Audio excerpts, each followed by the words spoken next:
Hello learners, so this is Ashish Kumar once again. Welcome you all to WS Cube Cyber Security.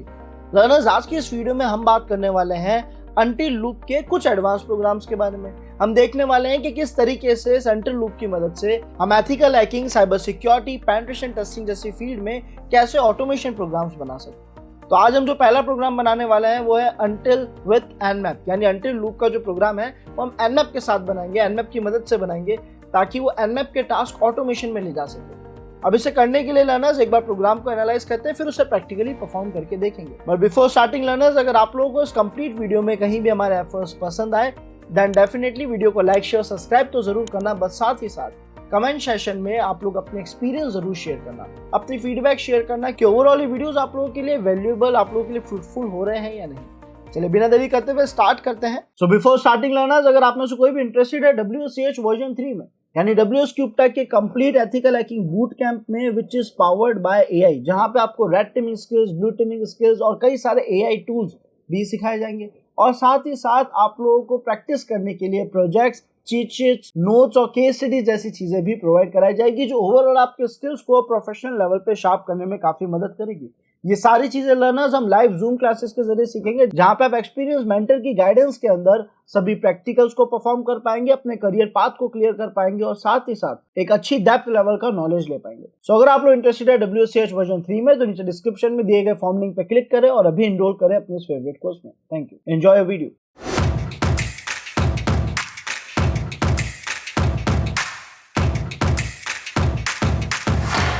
Programme अगर हम देखें learners, तो सबसे पहले हमने बिन बैश को डिफाइन कर दिया, हमने बता दिया ये एक बैश प्रोग्राम है हमारी मशीन को।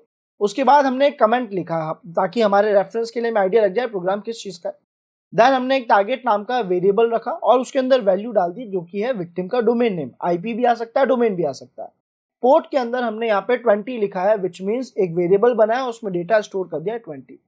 अब यहाँ अगर आप देखोगे कि हमने अनटिल को स्टार्ट करा, अनटिल लूप को स्टार्ट करा, जो कहता है कि तब तक एक टास्क को परफॉर्म करो जब तक वो ट्रू ना हो जाए। तो हमने यहाँ पे कहा कि भाई जब तक पोर्ट ग्रेटर देन 30 ना हो जाए, जब तक पोर्ट का value greater than 30 which means 31 ना हो जाए, तब तक इस टास्क को करते रहो। जैसे ही पोर्ट का वैल्यू 31 होगा ये टास्क रुक जाएगा, है ना, क्योंकि कंडीशन ट्रू हो जाएगी। अब हमने यहाँ पे डू स्टेटमेंट को रन करा, डू के अंदर बताया क्या काम करना है। सबसे पहले हमने प्रिंट करा स्कैनिंग पोर्ट, पोर्ट का नंबर और हम किस टारगेट को स्कैन कर रहे हैं।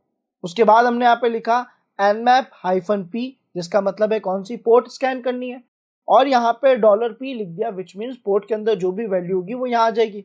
बाय डिफॉल्ट पोर्ट में क्या वैल्यू थी, 20 थी, तो यहाँ 20 आ गया। उसके बाद $टारगेट लिखा है, विच मीन्स टारगेट का जो वैल्यू है वो यहाँ आ जाएगा। फिलहाल के लिए वो ये डोमेन नेम है, IP होता तो वो भी आ जाता।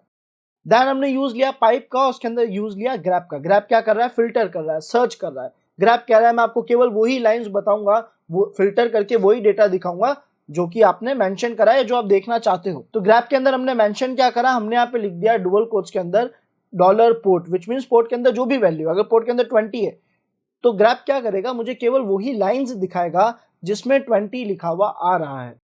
हमने साथ साथ पोर्ट को इंक्रीमेंटल में भी डाल दिया। पोर्ट का वैल्यू लगातार बढ़ता जा रहा है, फर्स्ट टाइम 20 था, देन 21 होगा, 22 होगा। ये कब तक चलेगा, जब तक पोर्ट का वैल्यू ग्रेटर देन 30 ना हो जाए, यानी 20 से लेकर 30 तक की सारी पोर्ट स्कैन होगी, 10 पोर्ट स्कैन होगी।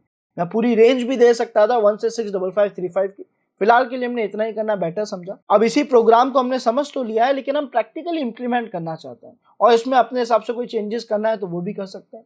तो हम चलते हैं अपनी काली मशीन पे। सो लर्नर्स, हम हमारे काली टर्मिनल में आ चुके हैं। sudo su के जरिए रूट परमिशन जरूर ले लीजिएगा।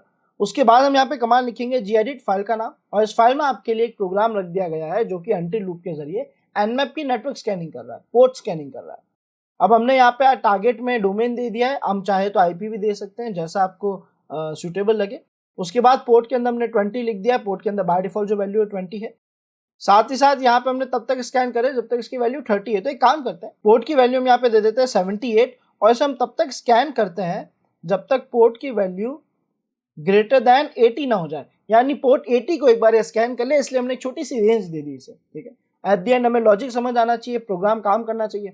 डू के अंदर एको में हमने प्रिंट करा है कि हम कौन सी पोर्ट को और किस टारगेट को स्कैन कर रहा है। nmap का कमांड दे दिया, nmap-p यानी पोर्ट स्कैन करो, कौन सी पोर्ट स्कैन करनी है, कौन सी टारगेट की करनी है वो मेंशन हो गया।